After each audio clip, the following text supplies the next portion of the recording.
오늘 하나님께서 우리에게 주시는 말씀은 요한복음 8장 44절입니다. 요한복음 8장 44절입니다.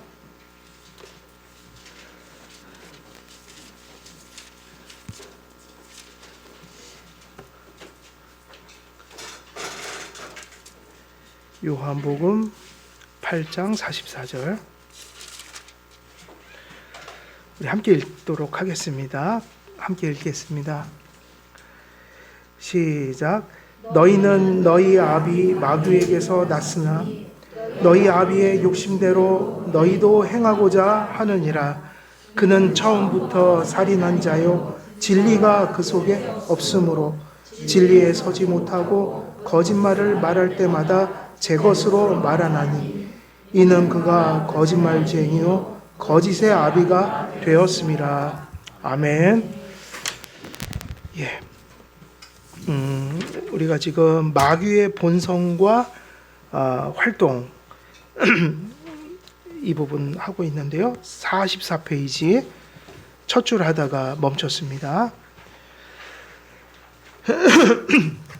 그래서 우리가 마귀의 그 본성에 대해서 이야기할 때 사실은 마귀가 어떤 존재며 마귀가 어떤 본성을 지녔는지 또 사람들을 어떤 식으로 해서 하나님과 관계를 파괴해서 육체적으로도 죽게 만들었고 또 영원한 지옥불에서 영원히 고통당하는 형벌을 받게 만들었는가, 어떻게 인간을 파멸시켰는가, 거기에 대한 원리적인 어떤 마귀의 본성과 책략들이 가장 잘 표현된 곳이 어디일까요? 그게 창세기 3장이에요. 창세기 3장에 아담과 하와를 유혹해서 아담과 하와를 타락시킨 그 타락장, 우리가 보통 창세기 3장을 타락장이라고 부르잖아요.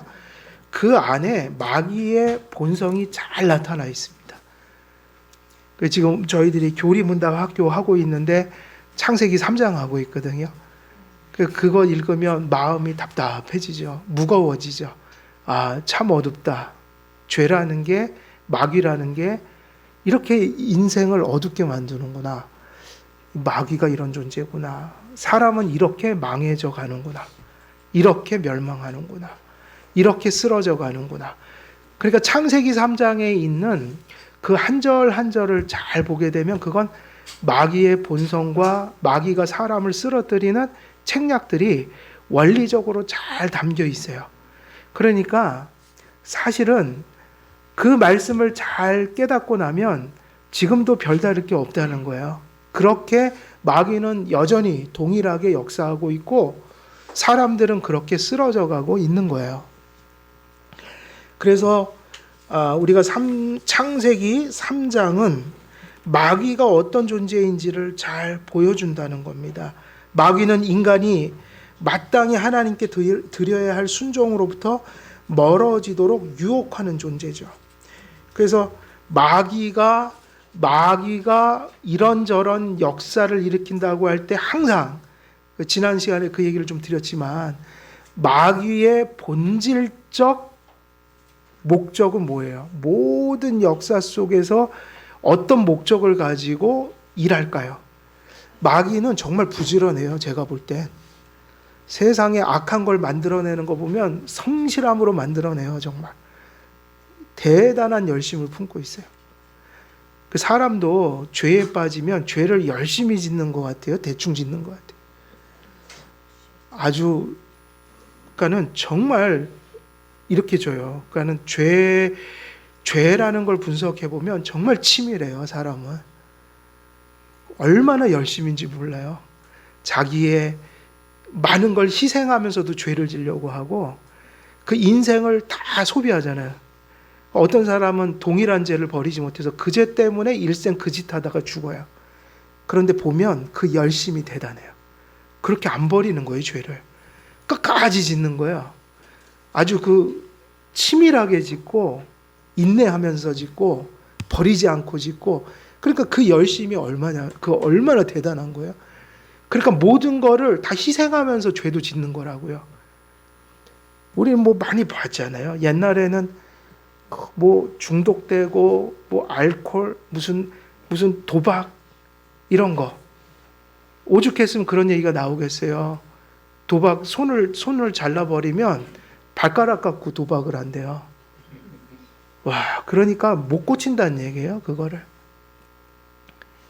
보통 열심히 아니면 그렇게 할 수가 없어요. 옆에서 가족들이 다 쓰러져 나가고 그 죄 때문에 가정이 파괴돼도 그 죄를 버릴 거예요? 안 버릴까요? 안 버린다니까요. 그 죄는 그렇게 무서운 거예요. 집요하다. 근데 이 마귀라는 이놈이, 이 마귀가 행하는 일은 다양해도, 그러니까 너무 여러분 뭐 기독교인들이 뭐 문화 분석하고 그거 못합니다. 전문가 아니면. 예? 무슨 뭐 이 문화가 저렇고 저 문화가 저렇고 뭐 철학적으로 문화 너무 많이 따지지 마시라는 거예요. 오히려 그러다가 더 죄를 많이 질 수도 있어요. 죄를 가까운 데서 보면 돼요. 그냥 나를 보고 아주 일상적인 삶 속에서 하나님 앞에 자기를 비추어 보면 그렇게 큰 분석이 필요하진 않아요.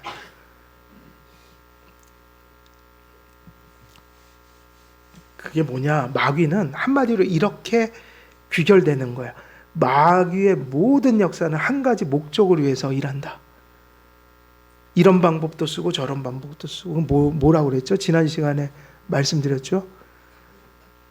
그러니까 최고의 목적은 인간 마음을 하나님을 향해서 굳어지게 한다. 이게 좋은 표현이에요. 굳어지게 한다. 그럼 그게 다른 표현으로 하면 강팍하게 만든다. 강팍하게. 그럼 다른 표현은 또 쉬워요. 멀어지게 만든다. 끝까지 가면 회개하지 않고 불신하고 그냥 죄 속에 방탕한 삶을 살게 만든다. 근데 반대도 있다고요?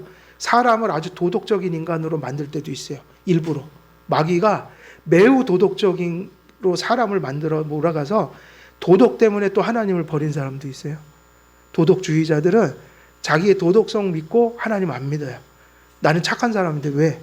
세상이 뭐 복음으로 바뀌냐? 착하게 살아야지 바뀌지. 이러면서 예수님을 안 믿는다. 심지어는 어디까지도 들어와요? 교회 안에도 들어와서 구약의 교회 보면 바리새인들 같은 사람을 만들어서 그거는 뭐를 이용해 먹는 거죠? 성경을 왜곡하게 만드는 거예요. 그러니까 바울이 율법을 반대하거나 그 구약의 지도자들을 책망할 때 율법 자체가 잘못됐다기보다는 율법을 잘못 해석하는 것을 비판했거든요. 바울이 책망했다고요. 다시 말하면 결국은 제일 무서운 거는 이런 거야. 방탕한 삶을 살게도 하지만 도덕을 이용해서도 하나님 멀어지게 하고 심지어는 말씀을 가지고 사람을 하나님과 멀어지게도 만든다. 말씀을 어떻게 해요? 비비 꽈서 왜곡되게 받아들이게 하고 그것을 고집스럽게 주장하게 해서 그런 모양으로 살아가게 해서 근데 여기서 가장 심각한 건 뭐겠어요? 여기서 가장 심각한 건 말씀을 왜곡해서 가장 종교적인 모습을 띠게 함으로 가장 하나님과 멀어지게 하는 방법. 이게 가장 부패한 모습이에요. 그래서 그 C.S. 루이스라는 사람이 우리는 육의 그러한 욕정이나 육체적인 그러한 욕정들 그런 거에 빠져서 산 대표적인 죄인이 누구예요? 성경에 보면 바리새 그 세리 같은 사람들 그리고 또 누구죠? 그 시대의 그 창녀들 이런 사람들. 근데 C.S. 루이스는 이 사람들보다 훨씬 무서운 죄가 있다고 그랬어요. 그게 가장 종교적인 것을 입고 하나님을 멀리하는 사람들이 있어요. 그게 바리새인이야. 서기관들이에요. 말씀을 왜곡해서 자기 의를 추구하게 만들어서 결국은 자기에게도 타인에게도 그리스도의 길을 막아버리는. 그러니까는 믿으려면 똑바로 믿어야 된다는 얘기예요. 이게 무서운 얘기입니다. 믿음을 똑바로 갖지 않으면 더 안 좋을 수도 있어요. 그러니까 믿으려면 똑바로 믿어야 돼요. 그러니까 믿음이 역사하고 믿음이 유익이 되려면 어떻게 믿어야 된다고요? 바르게 믿어야 돼요. 똑바로 알아야 된다. 그러니까 창세기 3장은 마귀가 어떤 존재인지를 알려주는데, 마귀는 결국 창세기 3장에서 가르쳐주고 있는 교훈이 뭐냐? 인간이 마땅히 하나님께 드려야 할 순종으로부터 멀어지도록. 그럼 여기서 이 얘기는 신앙을 떠나고 순종을 떠나서, 근데 그거를 다른 말로 표현하자면 그게 언제 그렇게 되느냐 이거예요. 언제 믿음을 떠나고 언제 우리가 하나님을 배반하고 불순종하냔 말이에요. 우리의 마음이 어떻게 될 때요? 하나님의 말씀에 대하여 굳어질 때, 강팍해질 때. 그러니까 마귀는 온갖 수단을, 심지어는 더러운 것은 더러운 대로 사용하고, 심지어는 고귀한 가치를 사용하기도 하고, 더 나아가면 종교적이고 기독교적인 것까지도 동원해서 어떤 사람을 만드는 게 최고의 목적인 거예요. 하나님을 멀리하는 사람, 굳어지게 한다, 마음을. 그러니까 우리가 우리 자신을 점검할 때, 오늘 오전 예배나 밀맥상통한 얘기죠. 하나님께 나아가지 못하는 삶. 그 얘기는 거꾸로 하면 하나님의 낯을 피해 다니는 삶을 산다. 그러면 여기서는 그걸 어떤 말로 표현했을 뿐이에요? 멀어지게 한다.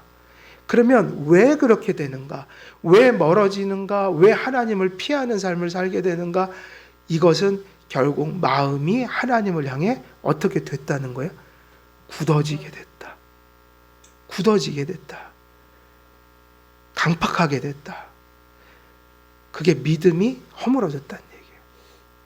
그러니까 이 이야기는 물리적인 거리를 얘기하는 거예요. 영적인 친밀함을 의미하는, 관계의 거리를 얘기하는 거예요. 그죠? 물리적인 거리가 아니라는 얘기예요.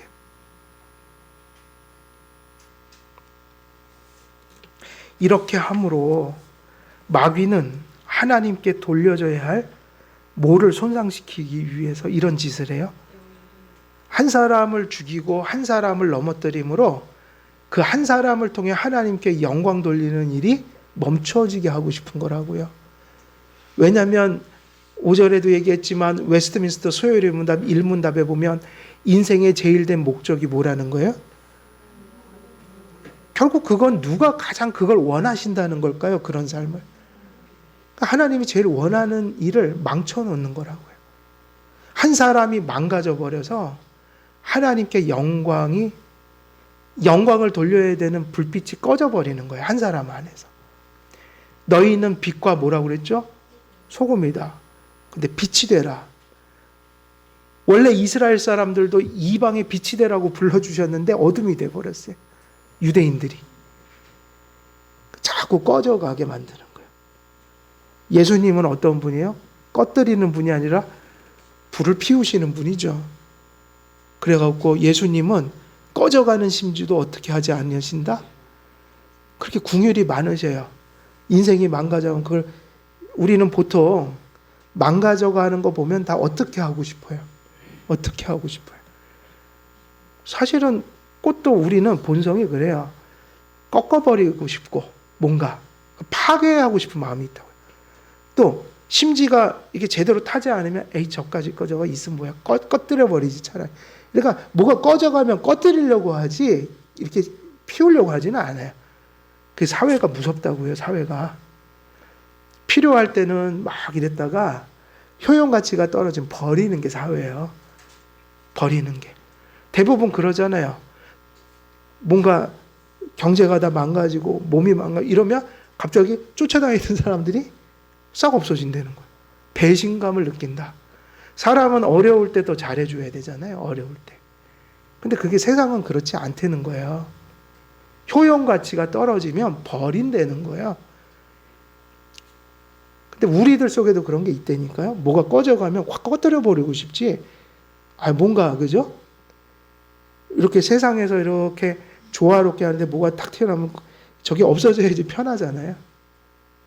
근데 그게 아니라 꺼져가는 심지도 어떻게 하지 않는다고 그랬어요? 끄지 아니하시고. 상한 갈 때는 사람의 본성은 다 베버려야죠. 예수님은 어떤 분이라고 그래요? 상한 갈대를 꺾지 않으신다. 근데 마귀는요, 꺾어버리고 꺼뜨리는 게 목적인 거예요. 잘 이렇게 빛을 비추는 거는 잘 비추니까 더 꺼뜨려버리고 싶고, 빛이 별 볼 일 없으면 저걸 빨리 꺼버려야지 세상에 빛이 없어진다. 꺼버리려고 한다. 하나님께 인간을 넘어뜨리고 멸망시키고 망가뜨리는 것이, 다시 말하면 인간을 강팍하게 만드는 것이 하나님께 영광을 돌리는 일을 멈추게 하는 유일한 방법이다. 하나님께서 사랑하시는 인간을 파멸의 구렁텅이로 몰아 넣는 것이 마귀의 목적이에요. 근데 그 수단은 너무 많고 너무나 간교하고 좋은 것과 나쁜 것을 골고루 쓸 줄 아는 게 사탄이어서 이게 꼭 사단이 쓰는 방법이다, 저거니 이렇게 할 수가 없어요. 심지어는 선한 것도 잘못 쓰면 악이 되니까 선한 것도 조심해야 된다는 거예요. 그래서 성경은 무슨 덕을 중요시하는 거예요. 성경은 무엇을 중요시하냐면 절제. 그럼 절제는 뭐를 절제하라는 거죠? 나쁠 수 있는 것도 절제하고 모두 절제해야지 맞는 거예요, 사실은. 선한 것도 절제 안 하면 악이 돼요. 그래서 우리는 우리 자신을 잘 돌아봐야 합니다. 항상 선한 것이 선한 자리에서 그게 잘 이렇게 운영될 수 있도록. 근데 우리는 항상 과유불급. 과유불급이 무슨 뜻이에요? 지나치면 그것이 항상 해가 된다는 얘기잖아요. 과유불급, 뭐든지 적당하게. 근데 여기서 적당하게는 타협하라는 게 아니라 적절하게 해라는 거예요. 우리의 성격도 죄는 아니에요. 그죠? 모든 것이, 성격이라는 건 죄가 아니에요. 타고난 거예요. 그러나 그것이 너무 극을 달리면 절제해야 되는 거예요. 저는 너무 내성적인 게 극을 달려서 절제했더니 이렇게 바뀌어버렸어요. 조금은 가벼워졌어요. 네, 그 무거움을 조금은 덜어냈어요. 너무 내성적인 것도 정도껏 내성적이어야지, 이게 소통이 안 될 정도로 내성적이면 그건 고쳐야 돼요. 하나님, 내성적인 거 하나님 주신 본성이지만 사람들과 소통할 정도의 그런 마음의 열림을 주세요.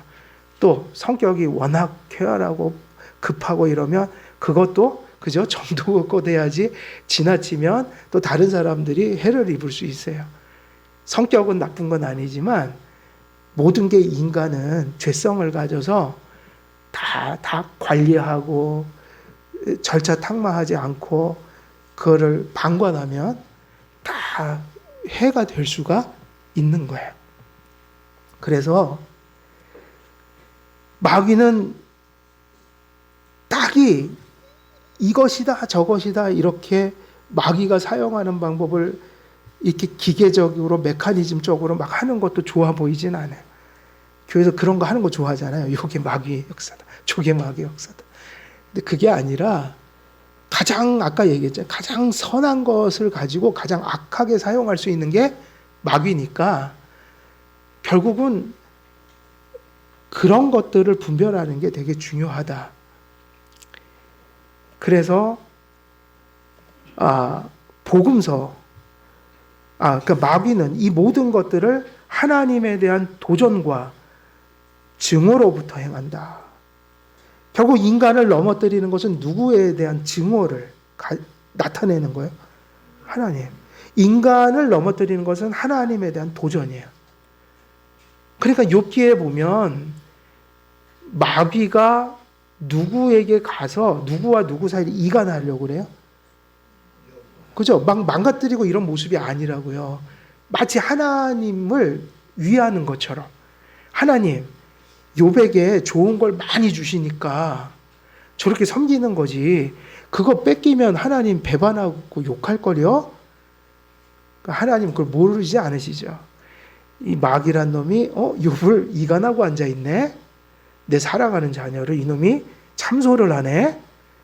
근데 그러면 마귀를 쳐버리면 되잖아요. 그게 아니에요. 하나님은 너무 지혜롭고 선하셔서 그래, 저놈의 저 악함을 이용해서 내가 욥을 연단해야겠다. 그래서 욥을 요번에 한번 신앙을 업그레이드 시키고 훈련 한번 시켜야지. 사랑하는 내 새끼를 저기 군대 보내갖고 훈련소에 보내갖고 더 강건하고 성숙한 인간을 만들어야겠다. 이렇게 마음 먹은 거야, 하나님이. 그러니까 좋은 거예요, 나쁜 거예요? 좋은 거잖아요. 부모면 그런 생각을 가져야죠. 근시안이 아니라, 그죠? 이렇게 멀리 내다보고 그게 너에게 유익한 거야.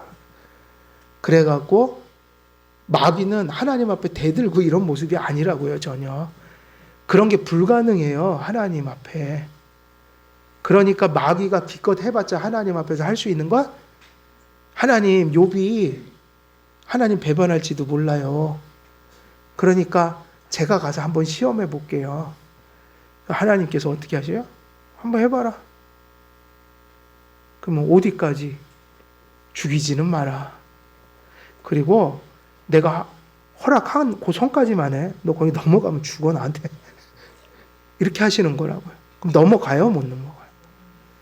그거조차도 지멋대로 못 한다고요. 그러니까 하나님만 분명하면 마귀는 우리가 그것 때문에 안심하고 사는 거예요. 우리가 마귀보다 세서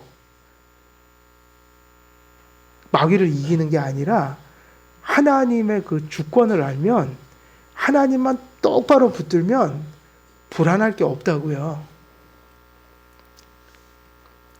그래서 복음서 기자들 가운데서도 마귀를 뭐라고 불렀어요? 원수라고 불렀어요. 원수. 하나님과 원수고, 하나님과의 원수된 그 마음을 인간을 넘어뜨리고 파괴하면서 충족하려고 하는 게 마귀다. 그 이유는 마귀가 영생의 씨를 부패시키는 일에 몰두하기 때문입니다. 그러니까 마귀가 제일 싫어하는 게 천사가 제일 좋아하는 거하고 반대겠죠? 그죠? 천사는 뭐를 제일 좋아해요? 천사는 한 사람이 회개하고 믿고 돌아오니까 천사들이 좋아한다고 그랬잖아요. 그럼 마귀가 제일 좋아하는 일은 뭐겠어요? 한 사람이 멸망당하는 거죠. 불신하고 회개치 않고 방탕하다가 지옥불에 떨어질 때 마귀들은 기뻐합니다. 반대죠. 하나님은 생명을 소중히 여기고 마귀는 생명을 멸시해요. 마귀의 또 다른 중요한 명칭은 예수님에 의해 알려졌어요. 그리스도께서는 마귀를 처음부터 그랬죠. 처음부터 뭐다? 살인한 자요, 거짓말쟁이다.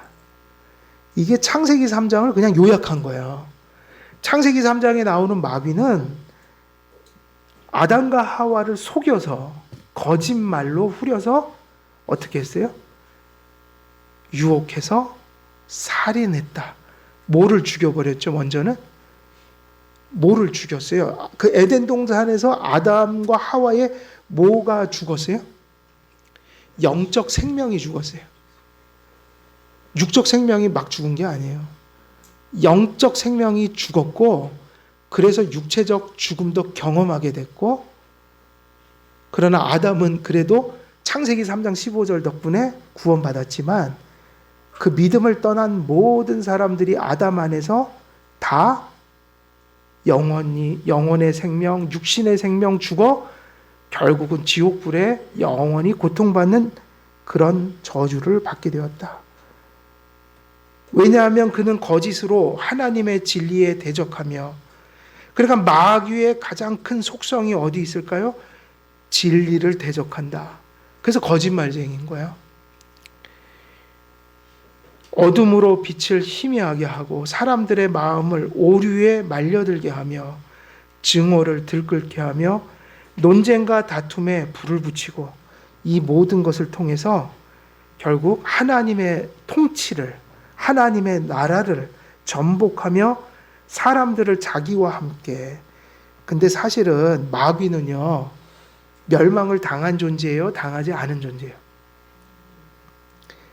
하나님 대적할 때 마귀가 돼버렸잖아요. 저주받아.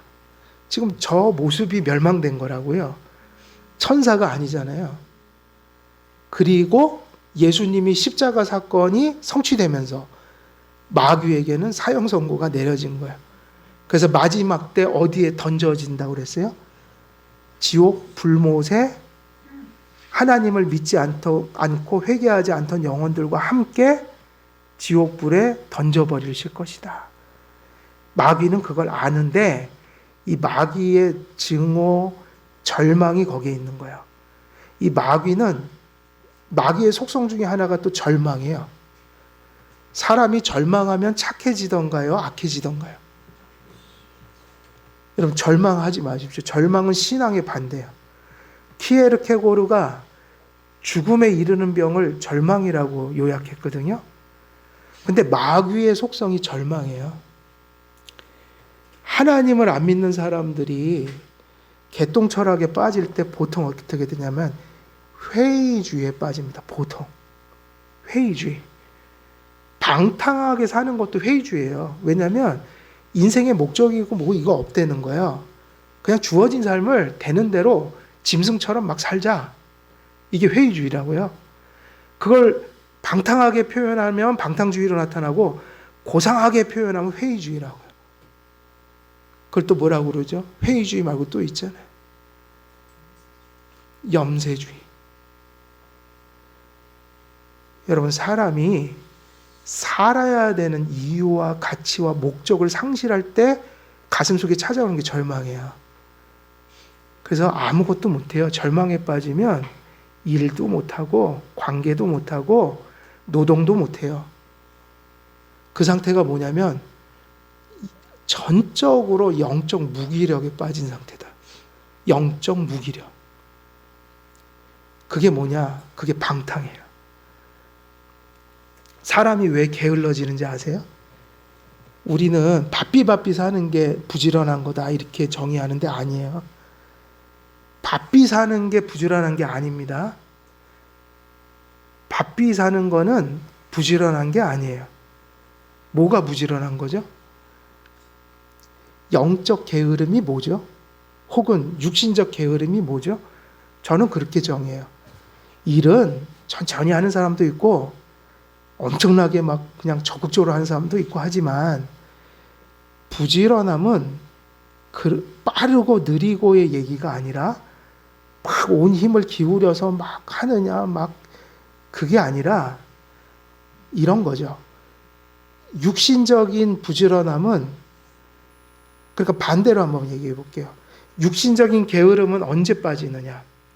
아까 얘기했던 대로 삶의 목적과 동기를 상실해서 일할 가치와 이유를 발견하지 못해서 그거를 책임을 내팽개쳐 버린 거예요. 그걸 뭐라고 부른다고요? 게으름. 그 죄예요, 그게. 그 성경에는 게으르라고 그랬어요? 부지런하라고 그랬어요? 그 부지런한 게 뭐냐? 내가 왜 이 일을 해야 되는지 목적과 동기가 분명해져서 그 일을 가치 있고 성실하게 감당하는 책임감으로 감당하는 거. 이게 부지런함이지 무조건 막 새마을 운동처럼 막 이게 아니에요. 그럼 영적 게으름은 뭐죠? 영적 게으름은 하나님과의 관계가 파괴되거나 병들어서 하나님이 원하시지 않을 때에 하나님이 원하지 않는 자리에 서서 하나님께서 원하지 않는 짓을 하는 게 뭐예요? 영적 게으름이에요. 영적 부지런함도 그저 빨리빨리 열심히가 아니라 하나님께서 원하시는 때에 하나님께서 원하시는 자리에 서서 하나님이 원하시는 일을 하는 그 삶의 실제 속에 뭐가 있어요? 부지런함이 있어요. 그래서 하나님 앞에 정말 영적으로 부지런하다는 것은 빨리빨리 열심히라는 의미만이 아니라 하나님이 가라고 하면 가고 서라고 하면 어떻게 하는 거예요? 서고 기다리라고 하면 기다리고 또 힘든데 뛰어가 그러면 또 어떻게 하고요? 뛰어가고 하나님의 마음에 부합해서 그때를 응답하는 삶이 뭐예요? 진짜 부지런한 거예요. 그래서 단지 게으름은 양적으로 측정할 수는 없는 거야. 근데 이 사탄은요, 무슨 영이에요? 하나님 앞에 배반하고 반역해갖고 하나님 앞에 최고 무서운 저주를 받은 존재로 구원받을 회생할 기회가 없다. 그 분노와 증오가 뭐와 함께 섞여 있을까요? 절망. 사탄은 절망 속에서 일하는 존재예요. 그 절망이 힘이에요.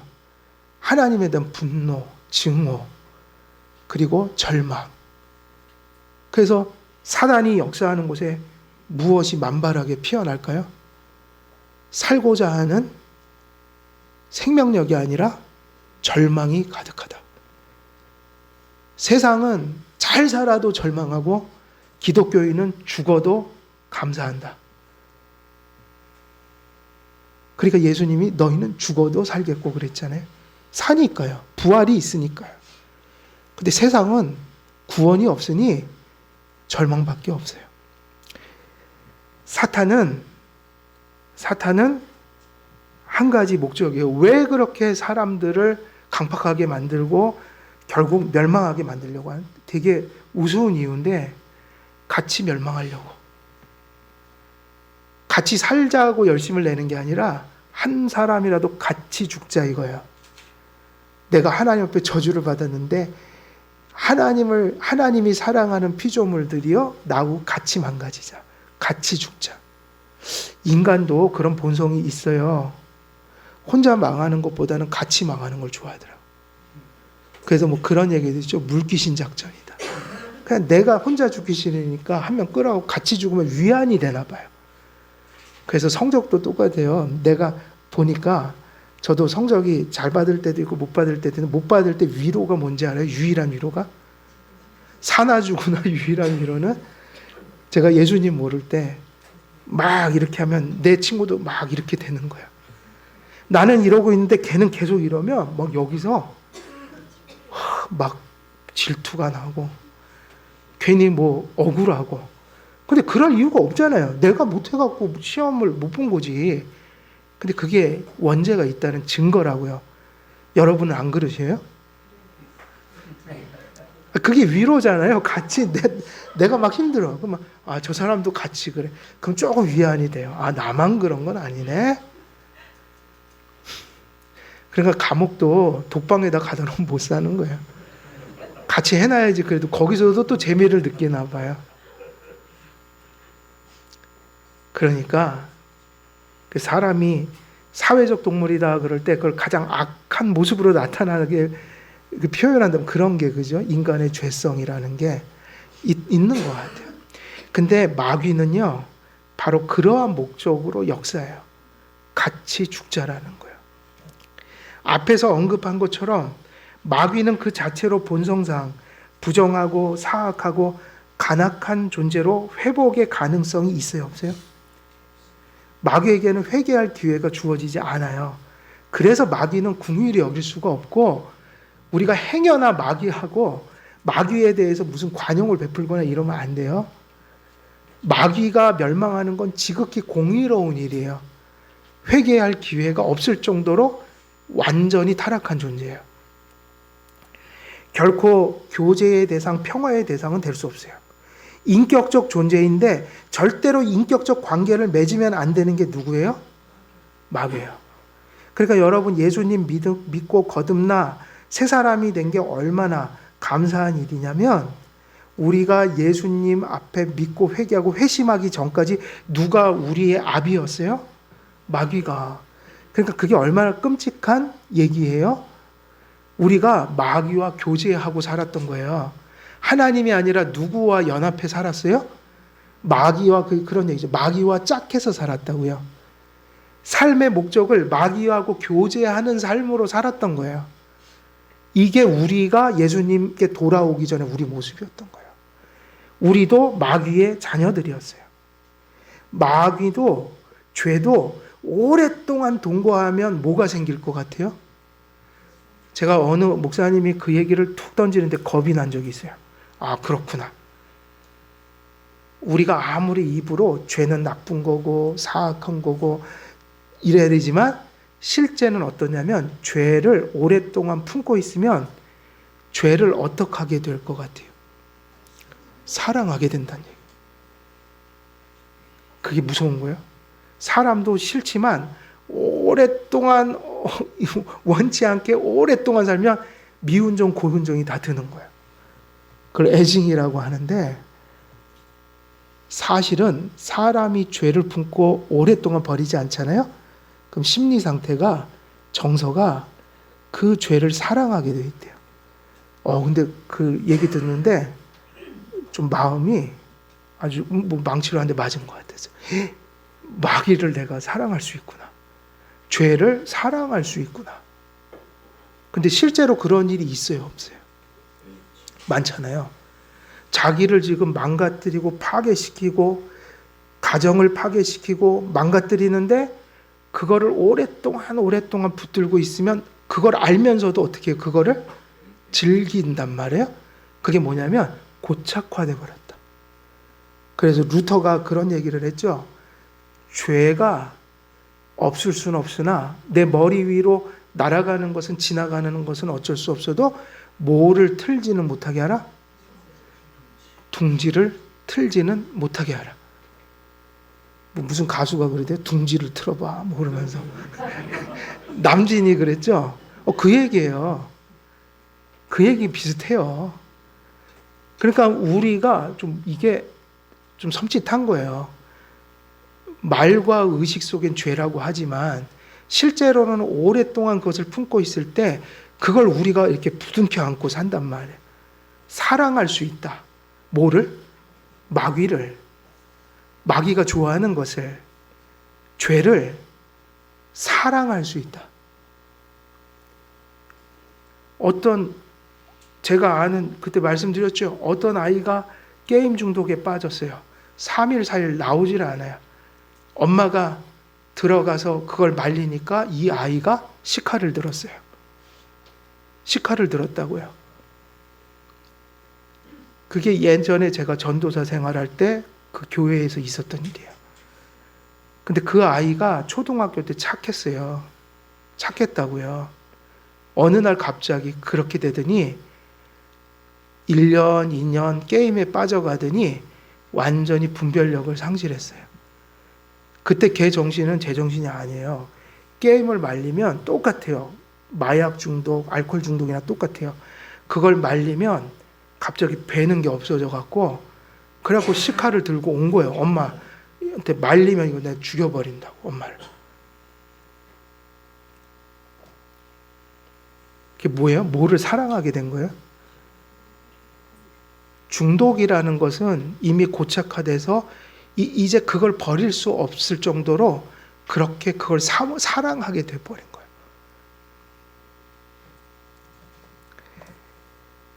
그래서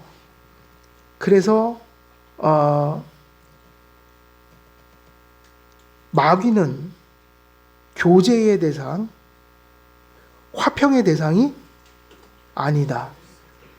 이건 무조건적인 주적이어야 돼요. 무조건적인 주적. 언제나 주적. 영원히 원수해야 된다고요. 예수님이 마귀의 이름을 뭐로 붙여줬다고요? 그래서 원수처럼 대하세요. 마귀하고 죄. 유일하게 인격체인데 원수처럼 대해도 되는 게 있는데 그게 뭐라고요? 마귀요. 그래서 누가 그걸 원수라고 불렀어요? 예수님이요. 친하게 지내면 안 돼요. 대화하지 마세요. 그걸 바라보지도 마세요. 쳐다보지도 마세요. 마귀는 하나님의 영광과 인간의 생명을 공격하는 그것을 몰두하는데 자신을 바치는 본성을 가졌기 때문에 그것과는 어떤 의미에서도 교제가 이루어질 수 없어요. 마귀는 그렇게 전적으로 타락한 존재입니다. 그러니까 인간이 전적 타락을 했다고 하지만 마귀는 절대적 타락을 한 존재라 회생 불가능하다. 그러므로 예수님께서 뭐라고 하시죠? 마귀는 언제부터 범죄함이라? 처음부터. 이 처음이라는 게 시간일 수도 있지만 또 인간을 타락시킨 가장 최초의 그 유혹자일 수도 있지만 처음이라는 것은 절대적인 타락을 했다는 의미도 되는 거예요. 본질적으로 타락을 한 존재, 회생 불가능한 존재다. 이 의미는 마귀가 모든 악과 불법에 뭐라는 거예요? 조종자요? 지도자요? 뭐다? 고안자다. 하나님과 우리 사이에 온갖 악한 것을 고안해낸 것이 누구라는 거예요? 마귀라는 거예요. 그래서 이런 마귀가 가득한 사람들이 또 이런 악한 것들을 고안해내죠. 뭐의 도구가 되는 거예요? 마귀의 도구가 돼서. 세상에 별의별 악한 고안물들이 많이 있어요. 처음부터 범죄함이라 함은 마귀가 인류보다 먼저 범죄하였다는 의미를 전할 뿐만 아니라 그 범죄가 모든 인류의 범죄에 뭐가 됐다는 의미예요? 근원이라는 의미에서 그렇게 이야기하기도 하여. 칼빈에 따르면 마귀는 창조시부터 배교하였고 그 이후 마귀는 계속 그의 독을 사람들에게 살포하는 일을 그치지 않고 있습니다. 그러나 마귀의 타락과 관련하여 염두에 둘 것은 마귀는 원래 천사로서 하나님으로부터 선하게 창조되었지만 그의 본성에 돌려지는 그 죄성이 창조가 아니라 그 자신의 뭐로부터 왔다는 사실을 알아야 됩니다. 스스로 타락으로부터 그 타락이 왔다는 것을 알아야 한다. 마귀에게 돌려질 저주받아야 할 모든 것은 밖에서 하나님이 그에게 조성하신 것이 아니라 하나님이 만들어진 그 상태를 벗어남으로 마귀 자신 안에서 초래된 악이었다. 죄였다. 그리고 그것은 어디로 전염이 돼버린 거예요? 인간에게 전염되면서 세상은 이렇게 타락하게 된 거예요. 그러므로 그리스도께서는 사탄이 거짓말을 말할 때마다 무엇으로 한다고 그랬어요? 제 것으로. 하나님이 죄를 만드셨으면 하나님이 주신 죄로 내가 이렇게 했을 텐데 그게 아니라 거짓말을 할 때 하나님은 거짓말을 하시는 분이 아니기 때문에 이 거짓말은 사람을 죽이고 하나님을 반역하는 이 거짓말과 모략들은 누구의 것으로 하는 거예요? 제 속에서 나온 그 제 것으로 말하는 것이다 라고 선포하시면서 진리에 서지 못하고라고 말씀하셨어요. 그러니까 여기서도 깊은 의미가 있는데 마귀가 마귀된 것이 왜 된 걸까요? 그러면 이렇게 이야기를 할 수 있어요.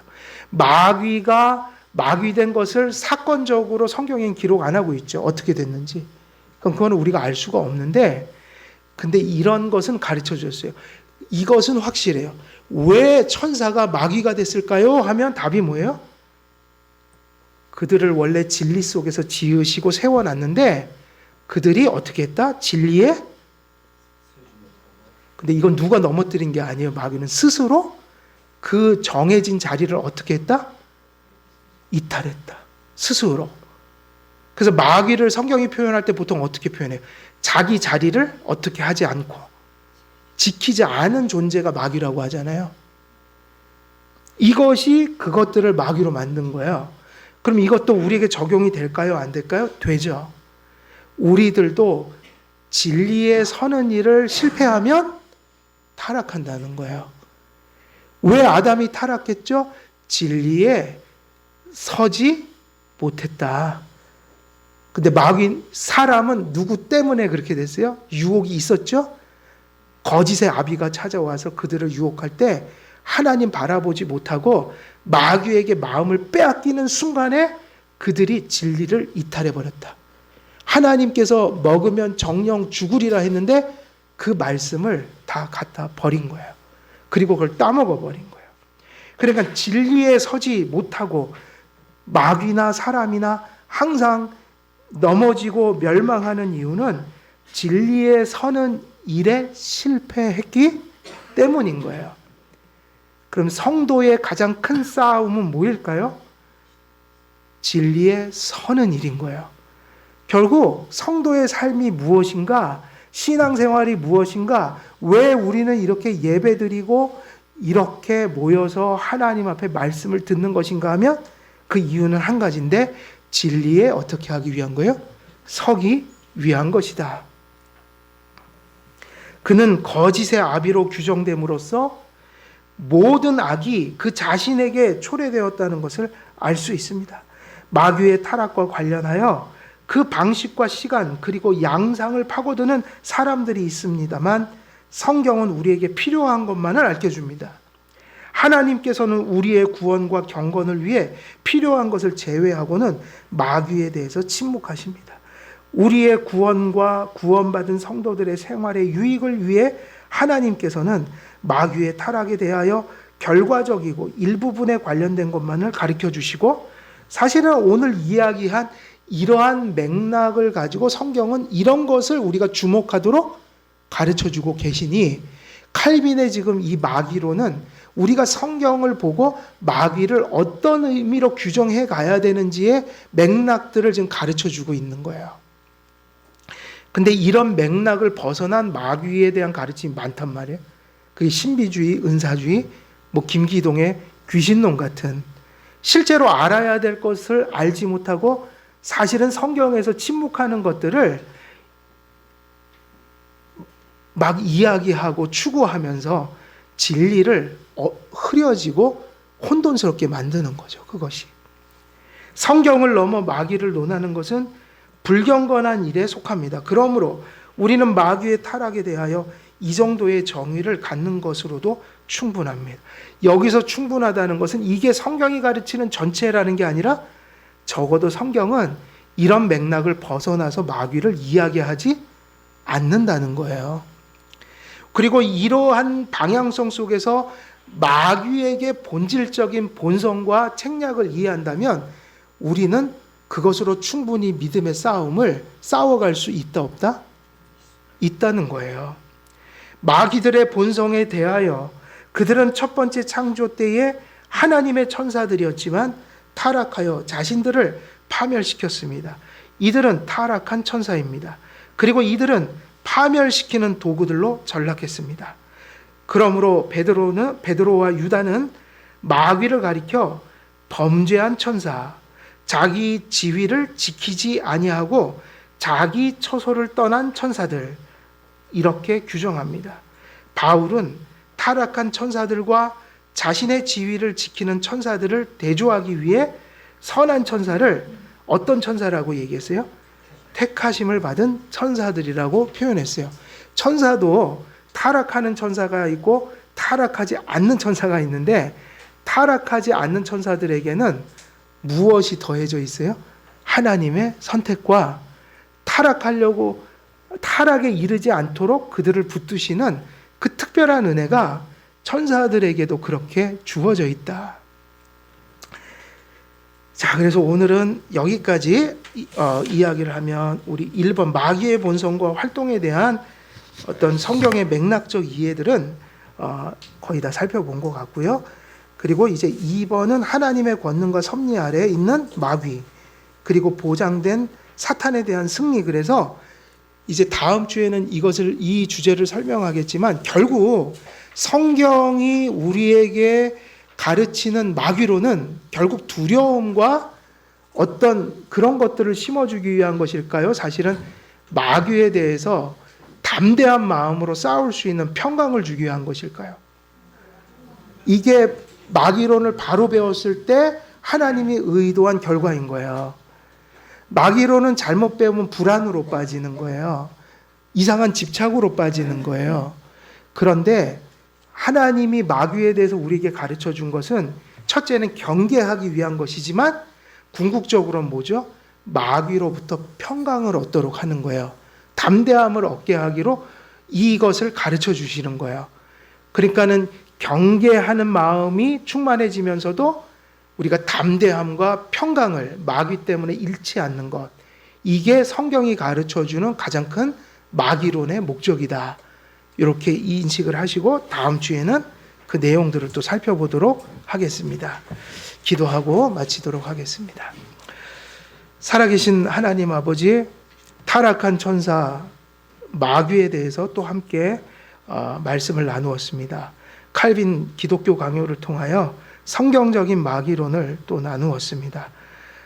마귀의 본성과 그것이 일하는 그 책략들을 우리가 성경 속에서 잘 배우고 정립하여 또 우리의 삶 속에 그것을 적용하여 마귀의 영향력과 역사가 어떠한 것인지 분별하며 그것들을 대적하며 또 하나님을 바라봐 승리하는 그런 신앙생활에 유익한 토대가 될 수 있도록 또 진행하는 마귀론에 관련된 교리들을 잘 정립할 수 있도록 성령님 함께해 주옵소서. 감사드리옵고 우리 주 예수 그리스도의 이름으로 기도드리옵나이다. 아멘. 자, 우리